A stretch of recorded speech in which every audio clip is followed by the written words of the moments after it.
Continuando com esse estudo sobre a unidade da igreja que não deve ser contaminada pela pandemia, por nada, na verdade. Aquilo que Deus nos deu entre nós, como igreja, sendo irmãos em Cristo, Ele já fala para nós, temos responsabilidade de preservar, aperfeiçoar essa unidade. E não é situação, não é o mundo, não é nada que deve prejudicar o que Deus está fazendo nas nossas vidas. Nós temos visto há 2 semanas já essa questão da teologia da igreja, uma dinâmica, a dinâmica de uma igreja dinâmica, estudando justamente esses pontos que são a essência que qualquer igreja é, e por isso ela deve se aplicar nisso. A gente extrai do Novo Testamento essas funções essenciais. A partir do momento que a gente entende o que uma igreja deve fazer essencialmente, ela pode se dedicar de maneira prática a essas responsabilidades e perceber, criar, adaptar formas para cumprir essas práticas no contexto que Deus já estabeleceu. Então a gente vê isso em Atos 2, 41 a 47. Deus colocou esse texto na palavra para mostrar que é uma igreja conduzida pelo seu Espírito, agradável a Ele deveria se dedicar. A gente já viu sobre essa questão de que sob a liderança dos apóstolos, a igreja de Jerusalém se dedicava à evangelização e ao batismo. Vimos também que se dedicava ao ensino e vimos que se dedicava à comunhão. E hoje vamos ver uma outra parte, ok? Baseado em Atos 2, 41 a 47, podemos alistar essas funções essenciais da igreja bíblica, já tem visto algumas delas, e vamos falar sobre a questão da oração e adoração, ok? Novamente o texto, Atos 2, 41 a 47. Então os que lhe aceitaram a palavra foram batizados, havendo um acréscimo naquele dia de quase 3.000 pessoas, e perseveravam na doutrina dos apóstolos e na comunhão, no partir do pão e nas orações. Em cada alma havia temor, e muitos prodígios e sinais eram feitos por intermédio dos apóstolos. Todos os que creram estavam juntos e tinham tudo em comum. Vendiam as suas propriedades e bens, distribuindo o produto entre todos à medida que alguém tinha necessidade. Diariamente perseveravam unânimes no templo, partiam pão de casa em casa e tomavam as suas refeições com alegria e singeleza de coração, louvando a Deus e contando com a simpatia de todo o povo. Enquanto isso, acrescentava-lhes o Senhor dia a dia os que iam sendo salvos. Então, sob a liderança dos apóstolos, a igreja de Jerusalém se dedicava, perseveravam à função essencial da oração e adoração. A igreja se reunia para cultuar a Deus, para expor suas necessidades e se fortalecer nele, para agradecer e se alegrar em Deus enquanto serviam uns aos outros. Por isso o destaque desse texto, diariamente perseveravam unânimes no templo. Mais para frente eu quero gastar um tempo falando sobre essa palavra unânime, que é muito importante em relação à nossa unidade, para a gente entender e poder aplicar no contexto que a gente está vivendo. A força que essa palavra tem, o significado que ela tem para as nossas decisões, inclusive, quanto nós devemos viver juntos com os outros. Mas mais para frente, não vai ser hoje, Deus permitir. Então, perseveravam unânimes no templo, partiam pão de casa em casa, e tomavam as suas refeições com alegria e singeleza de coração, louvando a Deus, né? E vamos parar por aí hoje. A oração, pensar nesse primeiro aspecto da oração, e vocês já perceberam que estou colocando junto oração e adoração, porque o culto a Deus tem a ver com isso. A reunião dos cristãos, na mente de Deus, é para isso. Oração e adoração andam juntas. Então, oração como parte essencial do culto a Deus, ela apresenta nossas necessidades perante Ele e promove envolvimento e encorajamento dos outros em nossas vidas. É interessante que, logo no início, a igreja, por ser bíblica, por ser conduzida pelo Espírito Santo, começou a sofrer pressão, perseguição da sociedade que estava sendo incomodada agora pelo que estava acontecendo. Então, a perseguição começou pelos líderes ali, pelos apóstolos, né, que foram presos, açoitados, acusados injustamente, repetindo, na verdade, é algo que você não pode esquecer quando você estuda o livro de Atos. Lembra, o livro de Atos fala que ele foi escrito para mostrar a continuidade do que Jesus começou a fazer nos evangelhos. Então o livro de Atos é um desenvolvimento, ele tem que mostrar, e nós temos que entender isso, que se aquilo é de Deus, vai mostrar exatamente a continuidade da vida e do ministério do Senhor Jesus. E os resultados, você vê no livro de Atos, estão lá para mostrar que eram os mesmos, evidenciando que Jesus estava conduzindo a sua igreja, e por isso ela se dedicava exatamente ao que ela devia fazer, o que Jesus fez enquanto ele esteve vivendo aqui nesse mundo. Não tem coisa nova para fazer, no sentido de o homem inventar o que ele faz com a obra de Deus. Se Deus está conduzindo, ele vai fazer e vai continuar seguindo os passos do Senhor Jesus. E ele vai experimentar que ele está sendo conduzido pelo Espírito, seja como indivíduo ou como igreja. E nesse contexto, aqueles apóstolos foram presos, foram açoitados, acusados injustamente, tal como aconteceu com o Senhor Jesus. E o texto fala: uma vez soltos, procuraram os irmãos e lhes contaram quantas coisas lhes haviam dito os principais sacerdotes e anciãos, mesmo que tinham crucificado o Senhor Jesus. Ouvindo isto, unânimes, levantaram a voz a Deus e disseram: Tu, soberano Senhor, que fizeste o céu, a terra, o mar e tudo o que neles há, que disseste por intermédio do Espírito Santo, por boca de Davi, nosso pai, teu servo: por que se enfureceram os gentios e os povos imaginaram coisas vãs? Levantaram-se os reis da terra e as autoridades ajuntaram-se a uma contra o Senhor e contra o seu ungido. Porque verdadeiramente se ajuntaram nessa cidade contra o santo servo Jesus, ao qual ungiste. Herodes e Pôncio Pilatos, com gentios e gente de Israel, para fazerem tudo o que a tua mão e o teu propósito predeterminaram. Agora, Senhor, olha para as suas ameaças e concede aos teus servos que anunciem com toda a intrepidez a tua palavra, enquanto estendes a mão para fazer curas, sinais e prodígios, por intermédio do nome do teu santo servo Jesus. Tendo eles orado, tremeu o lugar onde estavam reunidos.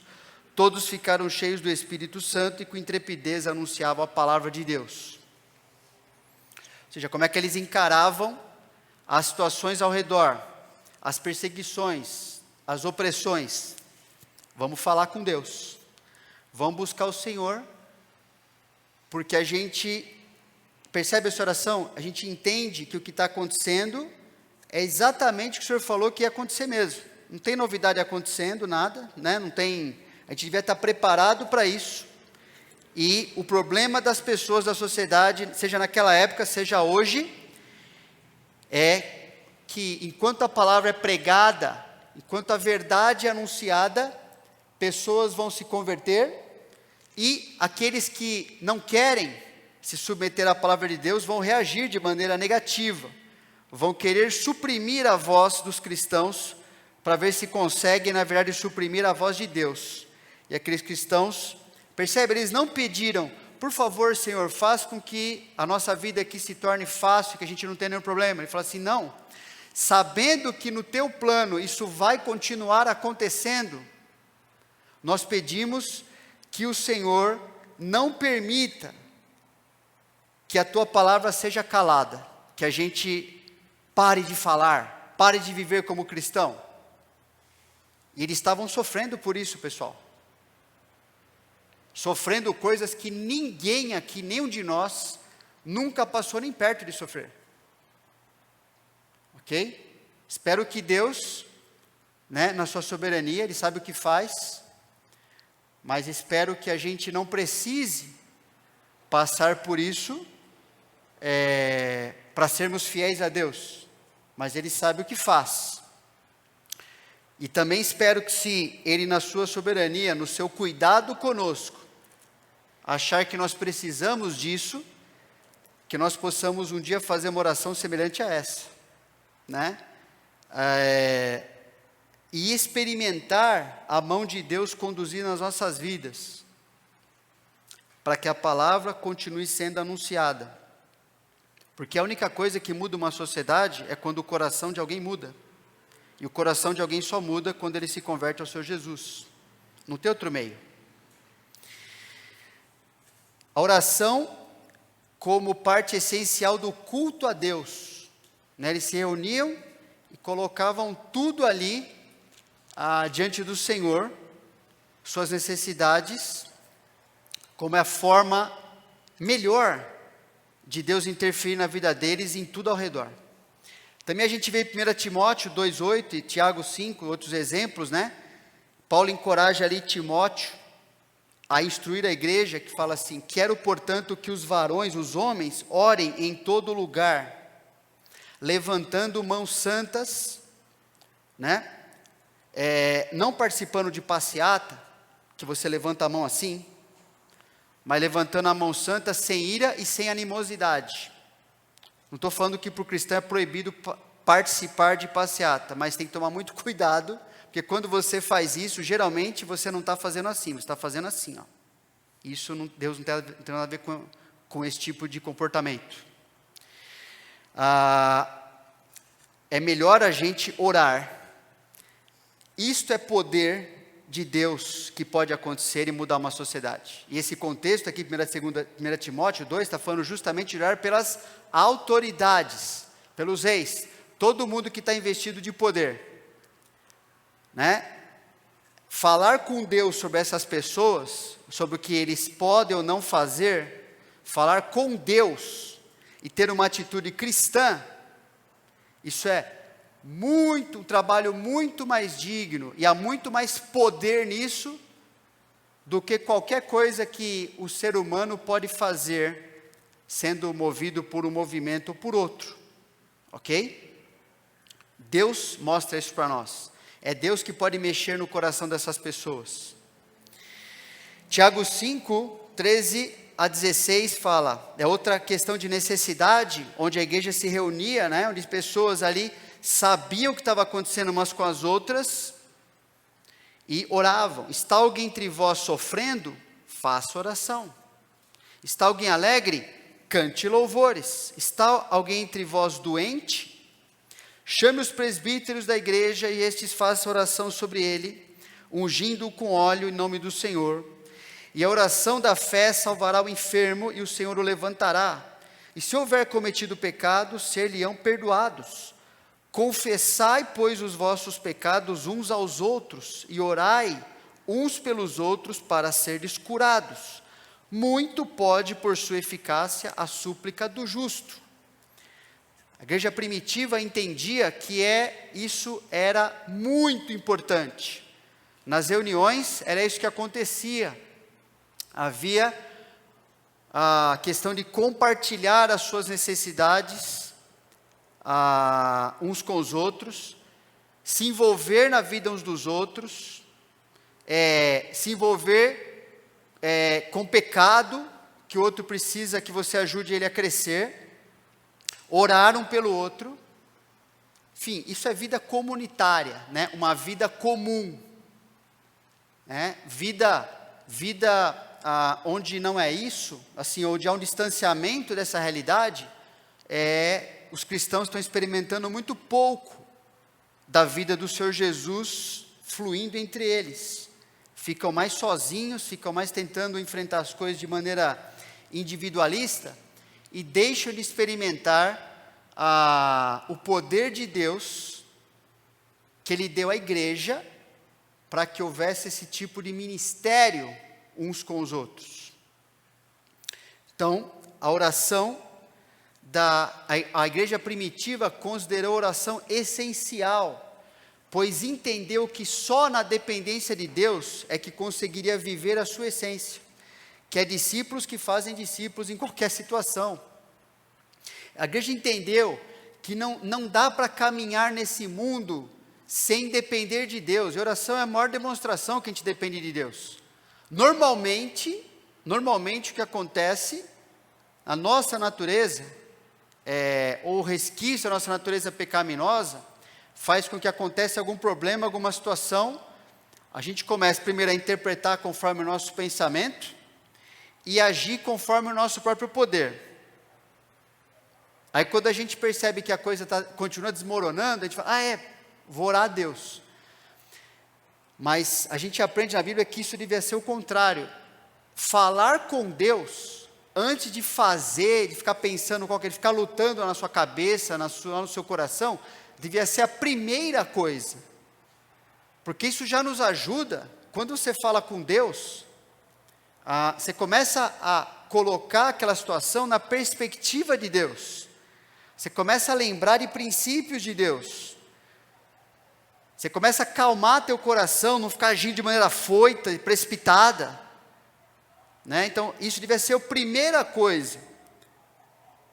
E mostra a nossa dependência, mostra assim, que a nossa insuficiência em resolver as coisas, em tratar certas situações, ela é tratada, essa insuficiência, na plena suficiência, na dependência do Deus Todo-Poderoso.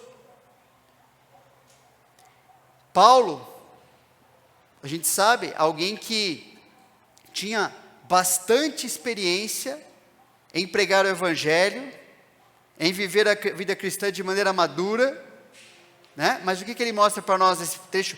Por exemplo, tem tantos trechos que ele fala sobre isso, mas em Efésios 6, quando ele termina a sua carta ali à igreja de Éfeso, fala, quanto ao mais, irmãos, sede fortalecidos no Senhor e na força do seu poder, revestivos de toda a armadura de Deus, para poderes ficar firmes contra as ciladas do diabo, porque a nossa luta não é contra o sangue e a carne, e sim contra os dominadores, e sim contra os principados e potestades, contra os dominadores desse mundo tenebroso, contra as forças espirituais do mal nas regiões celestes. Ele fala assim, a nossa batalha, pessoal, aquilo que a gente vê acontecendo aqui, é muito pequeno perto do que está acontecendo, na verdade. O que está em jogo é muito maior do que a gente percebe.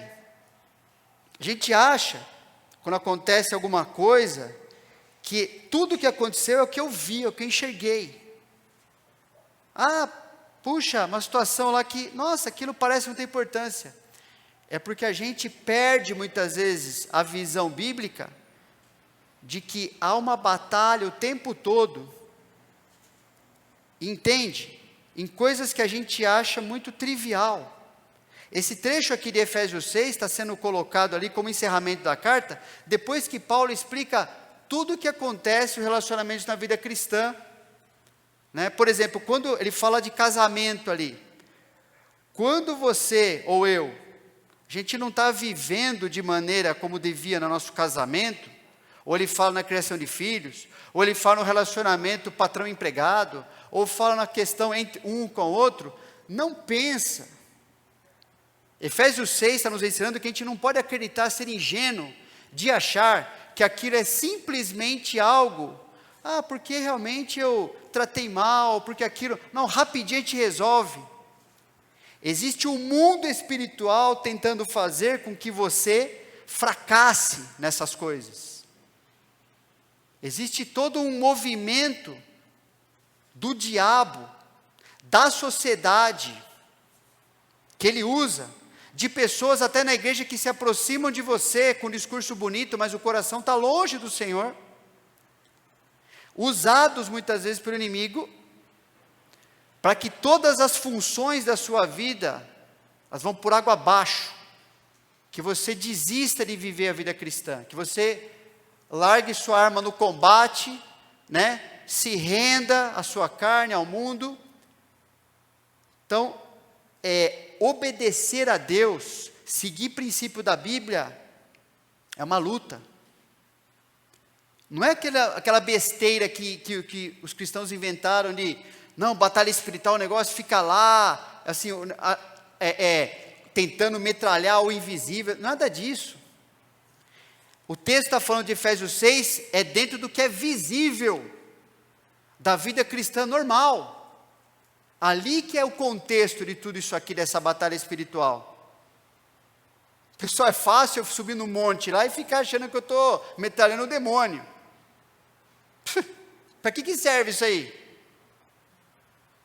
A batalha espiritual, está em eu viver como um marido que Deus quer segundo a Bíblia, como um pai, tratar você de maneira bíblica.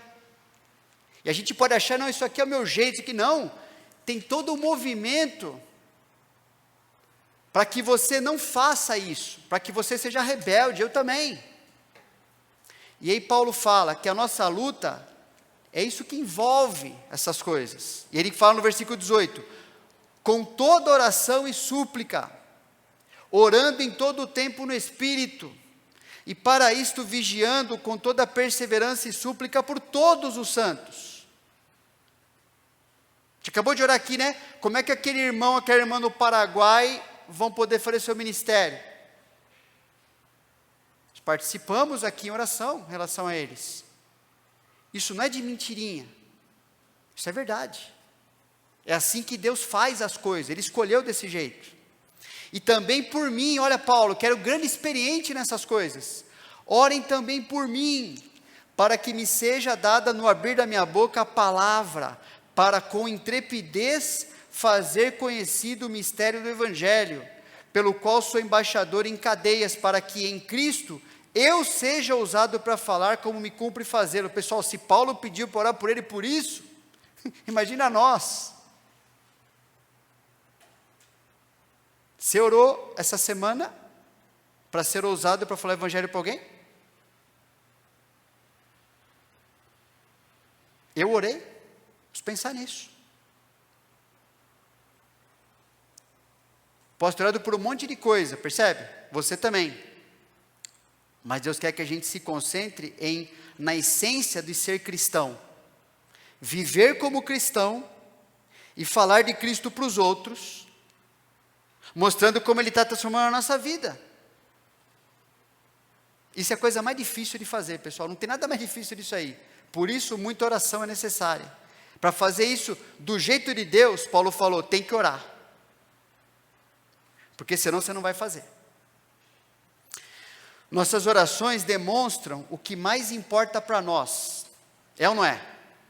A gente gasta tempo, pessoal, falando daquilo que mais importa. E quando oramos pouco, é porque não estamos vivendo essencialmente como cristãos. A gente não precisa, Eu vou vivendo como eu quero, não preciso de Deus. Aí tranquilo. Não estou vivendo para aquilo que Deus quer para mim. Esse é o motivo, quando eu oro pouco. Ou porque estou tentando viver, mesmo como cristão, mas segundo a minha força e o meu entendimento. Eu não preciso depender de Deus, eu já sei o que eu vou fazer. Pode deixar que isso aqui eu manjo. Aí, às vezes precisa quebrar a cara. Você pode até fazer, eu posso até fazer. Mas como é que você vai garantir que o que você está fazendo vai atingir o que Deus quer para aquela situação? Você tem poder para isso? Eu não tenho. Só Deus que tem. E se atingir ou não o que a gente quer, a questão é como é que aquela situação, meu envolvimento com ela vai estar transformando a minha vida do jeito que Deus prometeu fazer. Eu não consigo transformar a minha vida, você também não. Por isso você precisa falar com Deus. Porque é o papel dele fazer isso. Agora, no aspecto da adoração, que andam juntas, né? Oração, adoração, a gente fez isso aqui, né, no culto. O que a gente está cantando para Deus, percebe? Muitas músicas que a gente louva a Deus, por exemplo, é um tipo de oração. Que a gente quer que Deus faça isso, que Ele seja exaltado naquilo, que a gente reconhece, agradece por coisas que Ele faz na nossa vida, é oração. E nós estamos adorando, cantando, reconhecendo. Então, adoração é o serviço prestado a Deus, que em relação à igreja, a igreja lembra, nós, pessoas, significa o ministério mútuo, segundo os dons e talentos, visando a edificação da igreja e o avanço da sua missão, pois é assim que Deus é glorificado. Então, trecho como esse, por exemplo, Colossenses 3, 16 e 17, habite ricamente em vós a palavra de Cristo, instruí-vos e aconselhai-vos mutuamente, em toda a sabedoria, louvando a Deus com salmos e hinos e cânticos espirituais, com gratidão em vosso coração, e tudo o que fizerdes, seja em palavra, seja em ação, fazei-o em nome do Senhor Jesus, dando por ele graça a Deus Pai. E esse trecho está num contexto justamente de cristãos reunidos. Se for ler o que vem antes, quando você tiver tempo lá, vai ver toda ajuste fino nos relacionamentos entre eles. Não há liberdade, isso é liberdade falsa, não há espaço para cada um viver do jeito que bem entende, o melhor que acha. Não, ali está, Colossenses, nesse capítulo 3, está mostrando especificamente, detalhadamente, como devem ser relacionamentos entre nós, como a gente faz quando tem problema entre nós, como a gente acerta, o que a gente não deve fazer, o que a gente não deve falar, o que a gente deve. E ele fala, habite ricamente em vós. Percebe? Olha, eu conheço muito a palavra de Deus, né? Fala assim, não é para isso que Deus está falando, é para habitar ricamente em vós a palavra de Deus. É para instruir-vos, é para aconselhar-vos uns aos outros mutuamente. Em que tipo de situação? Toda situação. Aquela que o seu irmão pede conselho para você, e aquela que ele não pede, mas você está vendo que ele precisa também. Em toda a sabedoria. Por que toda a sabedoria? Porque em qualquer situação você vai depender do que Deus pensa sobre aquilo. Como é que eu vou viver nisso agora que Ele está falando para mim? E a gente precisa um do outro. Precisamos acreditar nisso, pessoal. Esse é o plano de Deus, né? Isso é culto a Deus, percebe? Tem uma música que a gente canta aqui na igreja que fala isso, né? A nossa vida é muito mais que um som. Ela é o que fala o cântico? É nossa vida transformada em Jesus. É verdade. Como é que a nossa vida é transformada em Jesus? Juntos, um aconselhando o outro mutuamente, segundo a Bíblia. Senão, não vai acontecer isso. Porque esse é o método de Deus. Senão é só um som, é só barulho. Entende? Em tudo que a gente faz. 1 Coríntios 14, 26, 1 Pedro mostram também isso.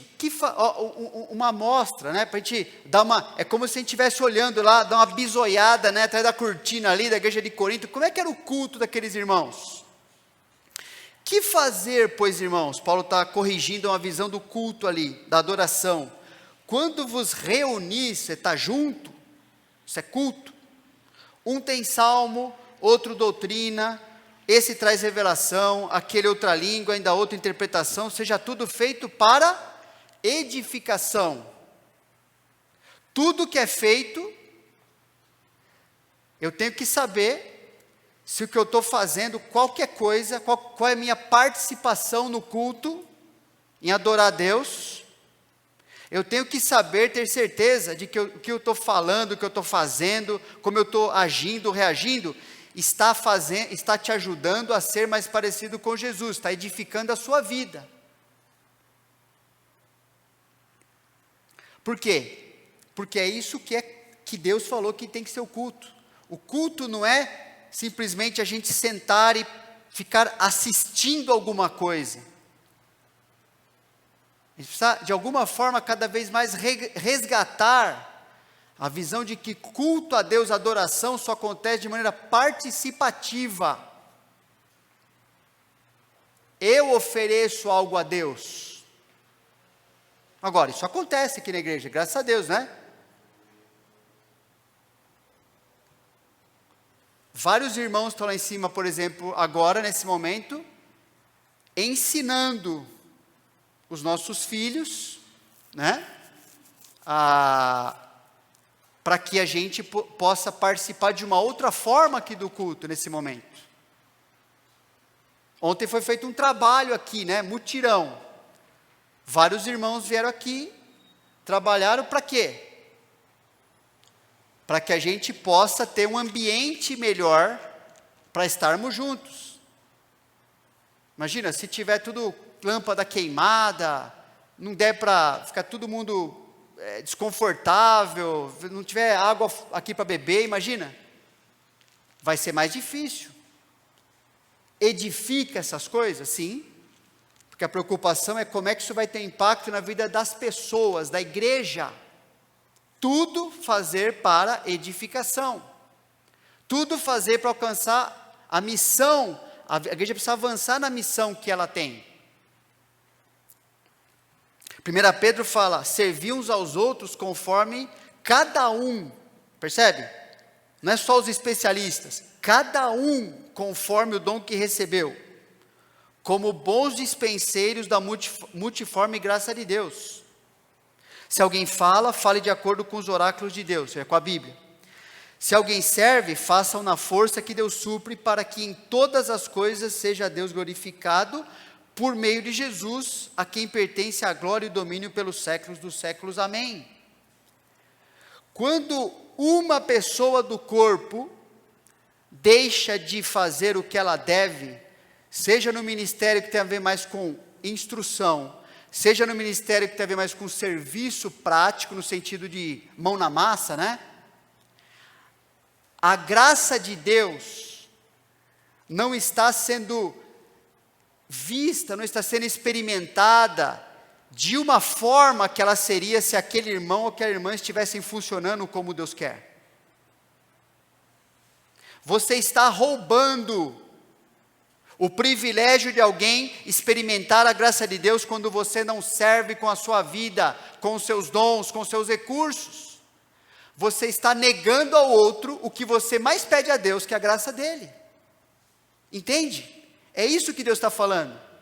Vocês são mordomos, despenseiros aí, vocês são mordomos, nós somos mordomos. O que Deus nos dá, o que Deus nos fez ser, não é para me mostrar, não é para você se mostrar, é para mostrar Deus, para que através da sua vida, você mostre, nossa, a minha vida está melhor, eu estou sendo mais edificado, aqui eu tenho um alívio que eu não encontro lá fora, aqui nessa família eu encontro coisas que eu não encontro com quem não é da família de Deus. Por quê? Porque pessoas ministram a mim. Para elas ministrarem, custa para elas, é um trabalho. Adoração a Deus sem custar nada não existe na Bíblia, isso é um conceito bobo. Fica lá sentado, achando que assim, na minha presença é muito boa. Nossa, eu sou tão importante que Deus me agrada tanto com a minha presença. Deus te agrada com o sacrifício da sua vida. É isso que Deus te agrada. Porque presença por presença pode encher de descrente aqui e não vai agradar a Deus por causa disso. Nossa vida tem que ser gasta, tem que usar para edificar o outro. E Deus sabe, eu não vou ficar julgando, lógico, quem sou eu? Mas Deus sabe quando nós podemos e devemos dedicar a nossa vida a algo que a gente devia fazer para a edificação do corpo, e escolhemos ao invés disso viver para nós. Deus sabe, pessoal. Deus sabe quando eu roubo do outro uma forma dele experimentar a graça de Deus. E é bom que você saiba também. É bom que eu saiba também e corrija a minha vida. Porque no céu Deus não vai ter desculpa, irmãos. Você não vai poder, eu garanto para você, que nem eu nem você, vamos chegar diante de Deus e Ele vai aceitar desculpa. Não vai ter isso aí. Por isso que Ele está colocando aqui o versículo. Não adianta, você vai contar a história mais linda do mundo para o Senhor Jesus lá em cima. Ele não vai engolir. Porque Ele colocou isso aqui como verdade para nós. Servir é uma ordem. Sirva aos outros. Mas dá trabalho. É mesmo? E daí? Você é um mordomo da graça de Deus para os outros. E como todo mordomo, o patrão um dia vai pedir conta da sua mordomia. Vamos ver agora, meu servo, bom e fiel, se você usou a sua vida como eu te instruí a usar. Eu não quero ouvir do Senhor Jesus, servo mau e negligente. Eu não estou afim de ouvir isso. Eu acho que Ele não merece olhar para a minha vida e ver isso aí no final das contas, depois de tudo que Ele fez por mim. E eu creio que você também não quer. Certo? Amém? Deus é glorificado não só pelo que fazemos, mas principalmente se por meio do que fazemos estamos nos edificando mutuamente. Porque a gente pode fazer muitas coisas, mas não é isso que Deus está perguntando essencialmente para nós. Ele está perguntando se aquilo que eu estou fazendo, se por meio do que eu estou fazendo, vivendo, me dedicando, outros estão recebendo edificação. Ou se os outros, eles fazendo algo, eu estou sendo edificado na vida deles. Nem tudo que a gente faz edifica o outro. Nem tudo que a gente reúne para bater papo, para conversar, tem a ver com edificação. Pode ter a ver, se eu quiser que tenha a ver, se eu andar biblicamente naquela situação. Se eu colocar esse propósito, antes de deixar minha casinha lá, se eu colocar esse propósito, assim, ó, eu estou lá para isso. Agora, se você não colocar isso no seu coração, antes de fazer qualquer coisa, dificilmente a edificação acontecerá. Porque você vai estar para qualquer outro motivo, egoísta, autoindulgente. Ah, não quero ficar lá no sol, isso cansa muito. Ah, não quero fazer isso aqui. Ah, não vou falar, deixa o irmão lá se virar com o pecado dele, mete com isso não. Mas Deus é glorificado não tanto pelo que fazemos. Coríntios 13 fala sobre isso. Ainda que eu, tem uma lista lá, ainda que eu faça isso, aquilo. Se não tiver amor, se o alvo não for Deus e o outro, você pode até fazer, mas aquilo não está fazendo algo que devia em você, e aquilo não está fazendo algo que devia na vida do outro, edificar a vida dele. Porque do amor entre os cristãos depende o poder de Jesus ser reconhecido neste mundo egoísta.